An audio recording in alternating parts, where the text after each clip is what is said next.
अस्सलाम स्टूडेंट्स, काइनेजोलॉजी के chapter number 1 के इंपॉर्टेंट एमसीक्यू क्वेश्चंस अब हम डिस्कस करते हैं। सबसे पहला एमसीक्यू है the most common type of lever found in human body is. तो हमारी बुक के अंदर ये लाइन लिखी हुई है कि there are more example of third order of lever in human body than any other type. तो इसका आंसर क्या हुआ? Third order lever. Next MCQ हमारे पास है the lever of speed and range of movement is. तो हमें पता है कि थर्ड ऑर्डर लेवर को हम कहते हैं this is the lever of velocity. तो इसका आंसर भी क्या हुआ?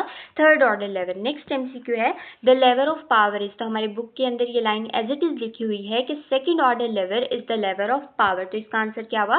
सेकंड ऑर्डर लेवर। देन हमारे पास नेक्स्ट एमसीक्यू है standing on tip toes is an example of. Tip toes के ऊपर एग्जांपल जो है हमने किस में पढ़ी थी? सेकंड ऑर्डर लेवर के अंदर। नेक्स्ट हमारे पास आती है nodding of the head at Atlas is an example of. तो हमें पता है किसकी एग्जांपल है? फर्स्ट ऑर्डर लेवर की। एज इट इज ये चीजें बुक के अंदर लिखी हुई है। नेक्स्ट हमारे पास आता है the fixed point around which a lever turns. ठीक है, उसको हम क्या कहते हैं? ऑब्वियसली फल्क्रम कहते हैं, जिसके इर्द गिर्द जो भी लेवर है वो टर्न करता है। और फल्क्रम ह्यूमन बॉडी के अंदर कौन बना रहा होता है? जॉइंट्स बना रहे होते हैं। फिर वो कहते हैं when effort is between the fulcrum and resistance the lever is. अब आपको याद हो जब मैंने आपको ये चैप्टर पढ़ाया था तो मैंने लेवल वाले टॉपिक में आपको एक कोड बताया था FRE। F मतलब फर्स्ट, R मतलब सेकंड एंड E मतलब थर्ड। अगर हमारे पास फल्क्रम सेंटर में होगा तो हम इसको कहेंगे फर्स्ट ऑर्डर लेवल। अगर हमारे पास रेजिस्टेंस सेंटर में होगी हम इसको क्या कहेंगे कि हमारे पास सेकंड ऑर्डर है। और अगर हमारे पास एफर्ट सेंटर में होगी तो हम इसको कहेंगे थर्ड ऑर्डर लेवल। तो यहाँ पर क्या है? Effort is between fulcrum and resistance, इसलिए हमने इसको क्या कहा? Third order level. फिर हमारे पास नेक्स्ट एमसीक्यू है when resistance lies between fulcrum and effort. तो FRE वाली चीज हमारे पास होगी। तो रेजिस्टेंस सेंटर के अंदर कहाँ पर होती है? आपके सेकंड ऑर्डर लेवल के अंदर। तो इसका आंसर भी क्या होगा? Second order level. फिर हमें पता है mechanical advantage is greatest in which type of level. तो हमें ये बात पता है कि second order level is the level of mechanical advantage and third order level is the level of mechanical disadvantage. तो इसका आंसर क्या हो गया? Second order level. ठीक है, उसके बाद नेक्स्ट एमसीक्यू है flexion and extension occur in which plane. अब आपने यहाँ पर प्लेन याद रखनी है। जो एक्सिस होती है वो डिफरेंट होती है, वो परपेंडिकुलर टू द प्लेन होती है। अब वो पूछ रहे हैं कि फ्लेक्शन और एक्सटेंशन कौन सी प्लेन के अंदर होती है? तो इसका आंसर है सेजिटल प्लेन। और अगर हमसे इसकी एक्सिस पूछता तो सेजिटल प्लेन की अराउंड जो भी एक्सिस होती है उसको हम कहते हैं फ्रंटल एक्सिस, जो इसके परपेंडिकुलर होती है। ठीक है, जैसे कि नेक्स्ट एमसीक्यू में उसने पूछा हुआ है the axis for flexion and extension is. तो यहाँ पर आंसर क्या होगा? Frontal axis. ठीक है, नेक्स्ट पे हमारे पास पूछता है abduction and adduction occur in which plane of movement. अच्छा, यहाँ पर भी प्लेन है तो इसका आंसर क्या है? फ्रंटल प्लेन के अंदर एबडक्शन और एडक्शन होती है। जबकि आपसे वो इसकी एक्सिस पूछता है तो हमारे पास कौन सी एक्सिस होती है? फ्रंटल के अराउंड एंटीरो पोस्टीरियर एक्सिस होती है। ठीक है, यहाँ पर वही पूछ रहा है the axis for abduction and adduction is anteroposterior axis.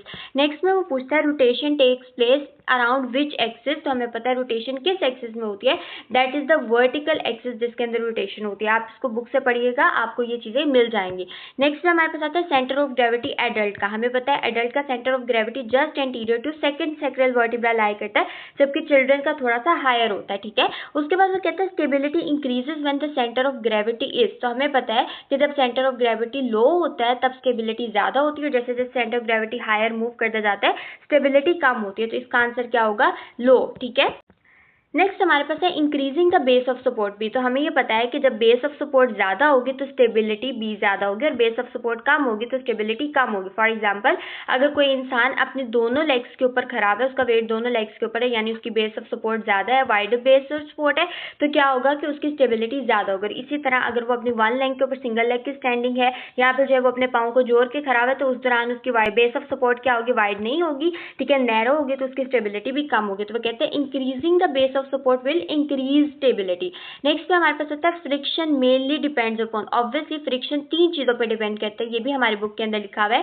Surface की नेचर के ऊपर, अगर सरफेस रफ है तो फ्रिक्शन ज्यादा होगा। इसी तरह वेट ऑफ ऑब्जेक्ट के ऊपर और नॉर्मल रिएक्शन फोर्सेस के ऊपर डिपेंड करता है। तो वो कहता है कि यहाँ पर हमारा जो ऑप्शन होगा वो हमारे पास मोस्ट सुटेबल डी ऑप्शन होगा, ऑल ऑफ दीज।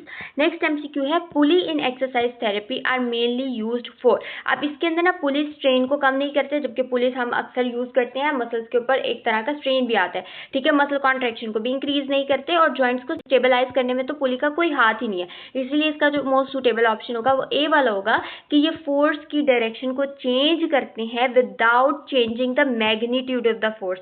ये चीज बहुत इंपॉर्टेंट है। नेक्स्ट हमारे पास आता है the most effective angle of muscle pull is, कि मैक्सिमम या मोस्ट इफेक्टिव जो फोर्स लगती है किसी भी मसल के ऊपर वो कहाँ पर होती है? 90 डिग्री के एंगल के ऊपर होती है।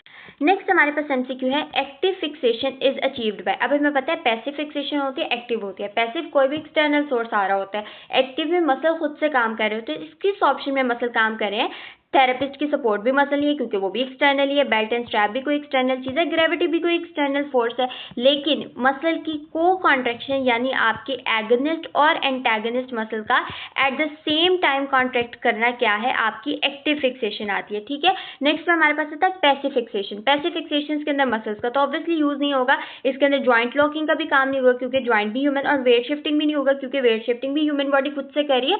क्या चीज ह्यूमन बॉडी खुद से नहीं करी? स्ट्रैप्स और एक्सटर्नल एड्स का अगर यूज हो रहा है, so that is also a type of passive fixation. Next MCQ है a correct starting position must be. वो कहते हैं कि एक करेक्ट स्टार्टिंग पोजीशन हमें पता है कंफर्टेबल होनी चाहिए किसी भी एक्सरसाइज की। Patient should be in comfortable position, ये हम पहली बात लिखते हैं जब भी हम लोगों ने पेशेंट की पोजीशन बतानी होती है। स्टेबिलिटी ऑब्वियसली होनी चाहिए और full range of movement allow होनी चाहिए। तो हम कहते हैं कि तीनों कंपोनेंट्स जो है वो इंपॉर्टेंट होते हैं करेक्ट स्टार्टिंग पोजीशन के लिए। नेक्स्ट एमसीक्यू है centre of gravity rises when. Centre of gravity कब राइजेज होता है? जब भी हमारे पास पेशेंट जो है वो अपनी बॉडी को एलिवेट करता है। तो वो कहते हैं कि the body elevated, knee bend होते हैं तो सेंटर ऑफ ग्रेविटी कभी भी रेज नहीं करता है। वेट इज एडेड डाउनवर्ड तो भी नहीं करता है, तब डाउनवर्डली शिफ्ट होता है। तो इसका आंसर क्या होगा?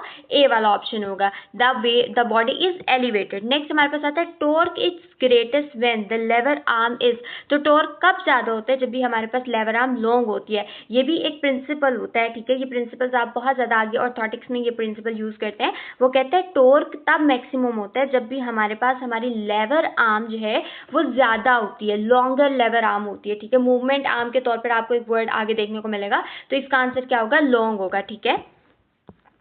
उसके बाद नेक्स्ट एमसीक्यू है relax passive movement is produced by. Relax passive movement obviously कौन प्रोड्यूस कर रहा होता है? पैसिव मूवमेंट वो होती है जो कि थेरेपिस्ट परफॉर्म कर रहा होता है। एक्टिव मूवमेंट होती है जो आप खुद कर रहे होते हैं। तो इसका आंसर कौन सा होगा? बी वाला ऑप्शन होगा, थेरेपिस्ट, ठीक है। उसके बाद नेक्स्ट है स्ट्रेचिंग।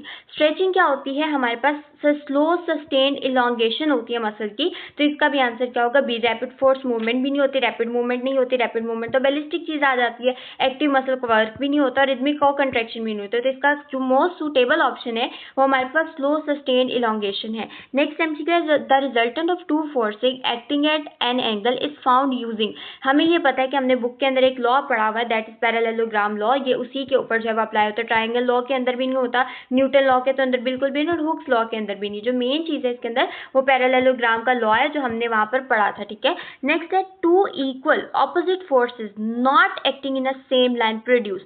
जब भी दो इक्वल फोर्सेज हैं जो कि सेम लाइन के ऊपर नहीं बल्कि ऑपोजिट लाइन के ऊपर लग रही हैं, ऑपोजिट डायरेक्शन के ऊपर लग रही हैं, तो वो क्या प्रोड्यूस करेंगी? रोटेशन प्रोड्यूस करेंगी। ऑब्वियसली ये चीज तो हम लोग को पता है, ठीक है, कि हम लोगों ने उस कॉन्सेप्ट में भी पढ़ी थी जब हम लोगों ने बुक के अंदर ये सारे टॉर्क और ये फोर्स और ये सारी चीजें डिस्कस की थी। नेक्स्ट हमारे पास एमसीक्यू है a muscle work more efficiently. Muscle कब ज्यादा इफेक्टिवली वर्क करता है?